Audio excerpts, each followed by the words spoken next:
This is going to be my review video on what I use out in the field based around my Benjamin Discovery.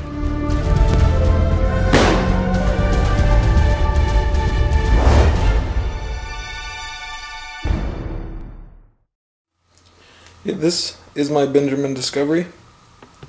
I purchased it off of Amazon, I believe, for around $220. I got the model without a pump just because my cousin was already into PCP, so we already had a HPA tank. So it was kind of pointless for me to get the pump. I've done a few modifications to it. I obviously sanded down the stock and put a gray finish on it. Just adds a little hint of gray. Trying to be a little different. And then I threw on the UTG 3x12x44 scope. I also threw on the UTG 100mm index wheel. It's a lot better than the stock SWAT turret to turn. Makes it a lot easier to spin. One problem that you do have is that since I did go with the 100mm, you can't load the single shot breech anymore from this side. Makes it extremely difficult. Extremely. So you have to always use the other side. As for mods done to the gun so far, I was a little impatient when I got it. I took it out one time and then I cut down my spring by 2 coils because I wanted to add more shots and take my power down. Now in the long run, I feel like I kind of was too, how do you put it? I wanted to mod the gun faster, and I regret cutting down that spring. I wish I had my feet per second back. So definitely use the gun before you do any modifications to it, just to figure out the style of shooting that you're going to be doing and the application you're going to be doing it for, because that is something I do regret. The trigger on this gun is leaves something to be desired, let's put it that way. It is definitely not the best trigger. It's probably one of the worst triggers out there right now. So I've done the 2-screw trigger mod that basically took out all the play. There's no play in that trigger. You put your finger on it and the next movement is it firing. I like it a lot better. It's taken my accuracy up a lot. I do plan on getting the Marauder trigger group to put in here, so that's going to be a later update on the gun. I've moved my barrel band forward to a forward position, and I've noticed the point of impact doesn't move as much as it did back when the barrel band was sitting right about in this area. So it's helping me out. Now I also threw on a TKO suppressor on it. For the money of the TKO, I believe I paid $54 shipped to my house. Definitely worth it. I live in a very populated rural area. Without the TKO, it is definitely not backyard friendly at all. This thing is loud, extremely loud. Now with the TKO on it, super quiet. Very happy about that. One thing I've noticed some people talking about is that when you put the TKO on, it drops down right here, which makes it hard to put on your Foster fitting when you're filling this gun. True, it does. It makes it a little bit of a pain, but if you line it up just right, that's on. Didn't have to move the barrel, didn't have to change my barrel band, nothing. So it can be done. I know I see people put 45s on there to make it a little easier. It's really not that big of a concern for me to do that. I do have the dust cover. I do have it milled out, but I misplaced it. It's somewhere around here. So overall, it's a good gun. For the money that I've put into it, I probably could have got a Marauder for the money I've invested in it over time. One thing I have to say is I'm 6'1", I'm about 260 pounds. The stock on this gun is very, very tiny. If you are a bigger guy like me, this stock is very small. It kind of feels like it's a kid's gun. I have to set my face a little higher. My cheek doesn't actually sit on the stock at all. And also that is because of my risers for my scope. They are extremely high, which I kind of like. I'm used to it now. Later on in the future, I'll probably wind up getting a different stock for it. Just one of those things to keep in mind. This gun is definitely one of those guns if you're on a budget and you can't afford, to drop $500 on like a Hotson AT-44. This is one of those guns that you can upgrade as you go. What fits your budget? And to me, that's one of the biggest things, is what can fit into your budget. And this was one of those guns. I got into it for relatively cheap, like I said, $220. Saved up a little bit. I got the UTG scope. I believe it was about 110, 120. It's a very accurate rifle. For the price, I'm extremely pleased with how accurate this rifle is. Now, let's move on to what I take out in the field with me. Now, this is just my bag. It's made by Voodoo Tactical. And this is just what I carry all my pellets. I always make sure and take out targets with me. It's always nice to be able to set out somewhere before you go and start shooting around somebody's farm and make sure your rifle's hitting exactly where it needs to be, so you don't have any of those stray pellets fly off and potentially hit something you're not supposed to, or hit somebody. Nobody wants that. Now, one thing I take out there with me is this box. This box is what I use to sight my rifle in when I get to places. Inside this box, I do commercial flooring. So inside this box is carpet squares. These carpet squares have a rubber backing to them. They're very tight woven. And I probably have about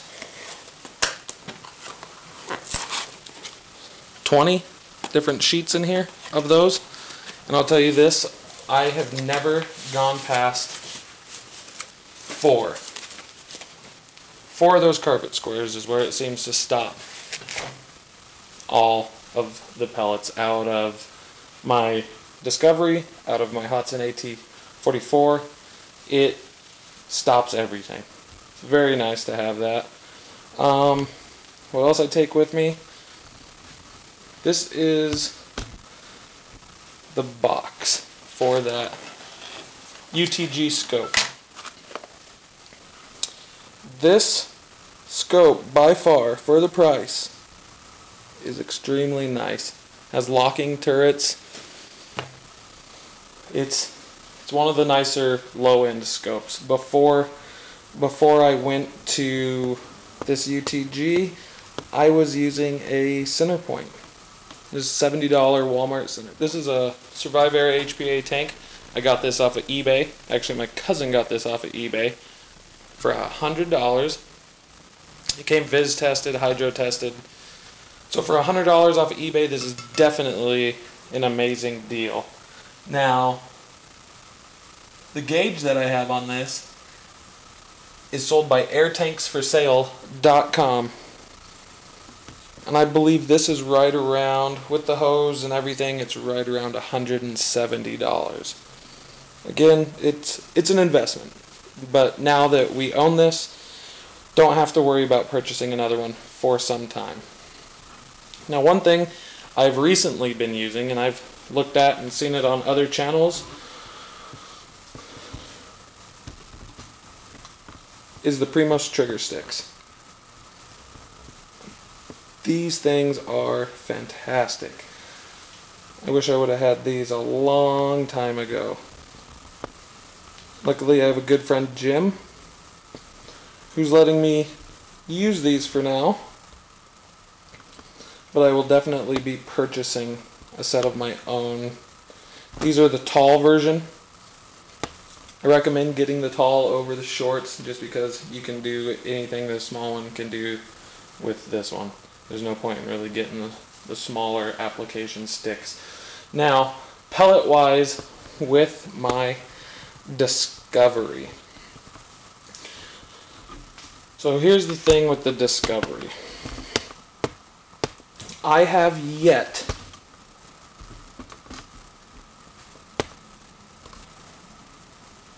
to shoot a cheap pellet out of this thing that it doesn't like. Ones that it really likes are the Crosman Dome, Premier Domes. These things rock. I think I can pick them up at Walmart all day for about $9 for 500, not bad. The Piranhas, same thing. These are all pellets that I can pick up at my local Walmart, and that's why I have them. If I can go into Walmart and pick up pellets that my gun likes, perfect. These are the Premier Hollow Points. Again, a good all-around pellet, not too many deviations. Now, ones that it likes, but because I chopped that spring, I can't really use these too much. These are the JSB Exact Diablo Heavies. These are the 18.13 grain. Extremely accurate. Just with me chopping the spring, that lowered my FPS. I don't get the range out of those. So I went down and I went and got the Exact Jumbo Diablo in 15.89 grain. Again, very accurate. Again, I shouldn't have cut my spring because I want that FPS back. So the pellet I tend to use the most of is the Exact Jumbo RS Diablos. These come in at 13.43 grains. An amazing pellet. Super lightweight. It gets my feet per second back up there. It gets me back out to the range I want. I do plan on pulling that spring out of there, or I've seen the mod for the adjustable power mod for the Discovery. So I'm either just going to drop another $10 and order a new spring and deal with that, or I'll take the time and the effort and mod the thing myself. These are the H&N Sport Barracudas. Again, a very good pellet. Try to get this to focus for you guys, sorry. Another great pellet. One pellet that I was extremely disappointed in. I bought the Polymag longs and the Polymag shorts. The shorts are with the AT-44 at my cousin's house. But these Polymags here are some of the most expensive pellets I've bought so far. And they are horrible. Now, it might just be me, it just might be the luck that I've had with these things, because I know some people that use these and they rant and they rave about them. Not me. At about 25 yards, they start to get an extremely bad spin to them. Extremely bad, to the point where I might have it on video. I was aiming at one bird at about 35 yards away. I was aiming at one bird and the pellet did a complete barrel roll and smacked the bird next to it. And I can't have that when I'm shooting, around cattle and around farms with people. I need to know exactly where that thing is hitting. And with those Polymags, I just couldn't. I can't rely on that.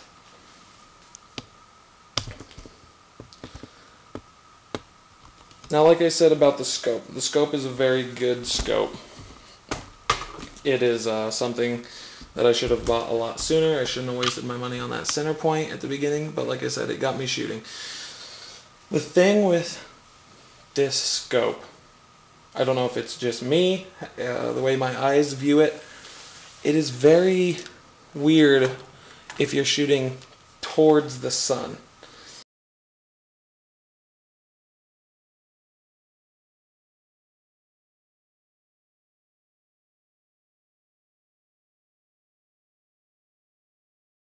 The reticle kind of ghosts out and you start getting a reflection back at you, which is a little annoying, seeing your reticle blur out. And you can adjust the focus wheel, you can adjust all that, and it's still there. It's just because the way the sun's projecting in there. Maybe if I would go ahead and get a 6-inch shade for this scope, it might alleviate that problem. But as far as I know, for now, it's just how the scope is. I have some footage of it I'll probably throw up on there. And like I said, cutting my spring down, I don't know the exact mil dots off the top of my head, but my last mil dot on this rifle at the current FPS, which I don't have a chrono, so when I get a chance I will definitely chrono this tune that I have going. But my last mil dot on this scope is 100 yards. So I know this gun, scope wise, 100 yards. If I crank up my FPS, it'll make it a little better. And I have video of me hitting an egg at 50, 75, and 100 yards, I believe. Maybe not the 75, but I'll throw those up here on the video too. Everything that I've showed you in this video, I'm going to try. I'm really going to try.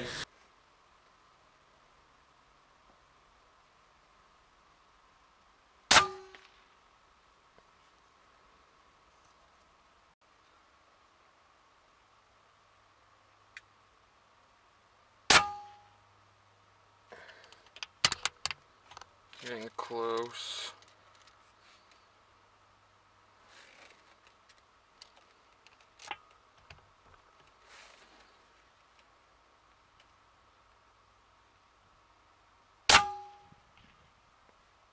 Right there, 100 yards on an egg.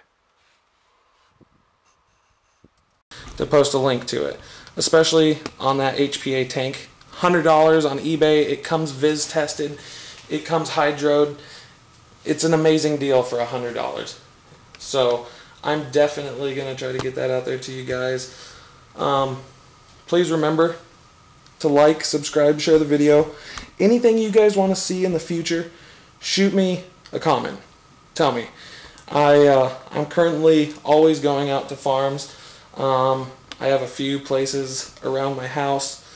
I live almost on the outskirts of the desert, so I can drive out to the desert. If you guys want to see some group tests at 100 yards, I'll definitely try. I can't promise anything at that. 50 yards, definitely you can plant 10 shots into a bottle cap. Guaranteed with this gun. And like I said, this is this gun. I don't know, some of you guys may have bought one of these and it was horrible out of the box. And I feel bad because this gun is amazing, the one I got out of the box. Now, when I got it to me, I do have to say, when I got it to me, there was 1,000. A lot of people say if it doesn't come with pressure in it, that the seals are usually bad from the beginning. Well, I know that the post office isn't supposed to send stuff that's pressurized. Maybe that's why mine came with 0 pounds in it.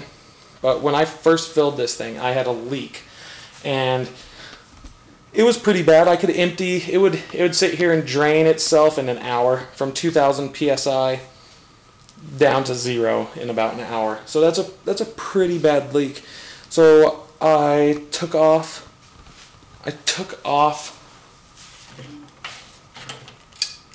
the valve here. I took off that valve. Put a little Teflon tape in there. Didn't do anything. Didn't get rid of that leak. So the next thing I went to was my Foster fitting. Sure enough, my Foster fitting had a leak right here where it goes in. Now you have to remember to depressurize this gun, degas it before you mess with it at all. Nobody wants to have a PCP blow up in their face. I put a little Teflon tape on there, threw it back on, filled it. I can leave this gun sit for weeks and it'll just sit here and hold pressure, which is how it should be. Other than that, like I said, please remember to like, subscribe, leave me a comment.